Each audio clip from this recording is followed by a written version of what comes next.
Uh-oh! What have I done?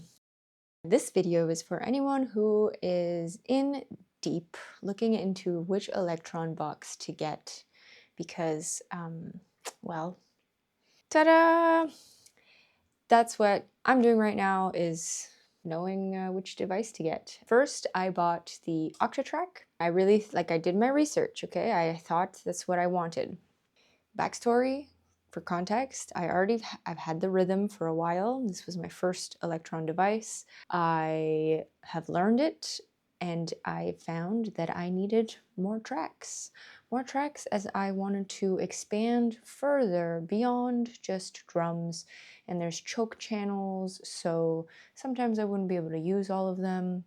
I wanted less limitations. So therefore, I thought the Octatrack would be my solution because it has cool record buffers, record ins, effects to transition into, kind of like the performance macros on the analog Rhythm. I quickly realized that the UI is older. I've been quite spoiled with the analog Rhythm. It had a new age design in the UI. What I really liked were the filter and amp areas. I'm a visual learner. I'm a visual person. I have a background in visual art, media, and sound, and I love seeing the hold and the decay move, and you can just see how you're shaping the sound, even though you can't really see the waveform. You can just see the envelope, and you don't get that on the Octatrack MK2. If you don't mind that, that's fine.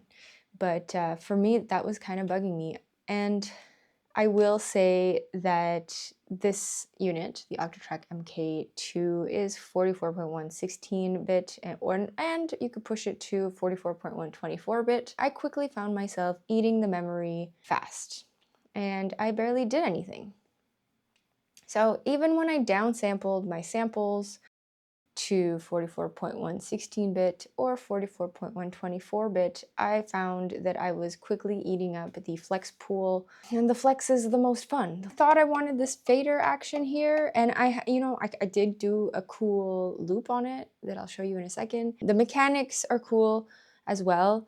I personally really liked building in the analog Rhythm and then using the song mode so that I could free up my hands to do other things, and I kind of wish this thing had more of that, whereas here you have to be very hands-on.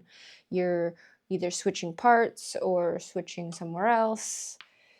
At least for now. I mean, this is a complex machine. I've only scratched the surface with the few weeks that I've had it.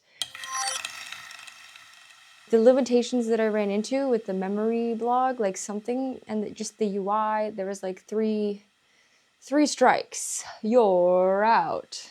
No, but it's still here for now, so I haven't decided yet. After trying to make it work with the Octatrack, I got a Digitakt 2. The next one I am feeling that might be the winner, actually, is the Digitakt 2. Within literally 30 minutes to an hour, I had a whole groove going. 30 minutes to an hour. I couldn't believe it. I was able to move through the pages. At first it took me like a minute to recenter about where the menus are, and I was flying through them afterwards. Not only that, I didn't read the manual. This one, you have to read the manual just to understand. Well, you don't have to, but it's faster. This one, no manual required. After knowing the analog Rhythm for so long, I didn't need the manual for this, and I love that. And so here, my favorite parts have been just on each of the tracks, you're able to pick a sample, and then you have 3 LFOs on each sample. And something really cool that marked my experience was that I could change one of these tracks into a MIDI track, okay?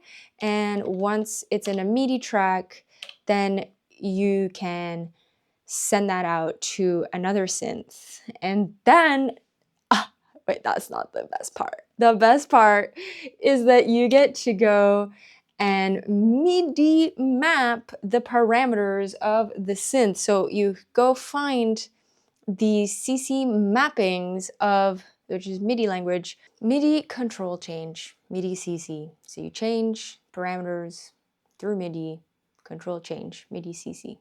Once you know the MIDI CC parameters of a certain knob or fader of your other synthesizer, you can just change to whatever that number is, and then you're able to control that synthesizer from here. And not only that, you can, with a sequencer, do conditional trigs onto those parameters. And yeah, that just blew my mind. That blew my mind. I really like that. I really like that a lot. Sure, you can do that with this one too. There's 3 LFOs as well, and you have only 8 tracks, and then a whole other section for MIDI completely, with 8 additional tracks for MIDI. Just didn't get my idea sketched out as fast as I did on the Digitakt, and I know it's like the smallest little thing, but seeing the filter move in that way has changed my perspective. On the Octatrack, you only have a little graph and then numbers, and it moves like a little bit. You kind of like have to use your imagination more. But as a visual learner, I really love the UI of the newer units. Then there's also new effects like the filter, morphing filter. I just love that. That's so cool. When you add an LFO on that, yeah, you get some really sweet changes. Next, we're going to see if we can get our hands on a Toneberg to see what the difference between that and this one is, because it's really between those 3 for me in the studio. I already have a mega super amazing beast here. I just need something to do some more samples with, and I know that the Toneberg is a mega sound design tool, which I am, not gonna lie, a little craving right now. With the polyphony as well, I'm just excited to see where that will go.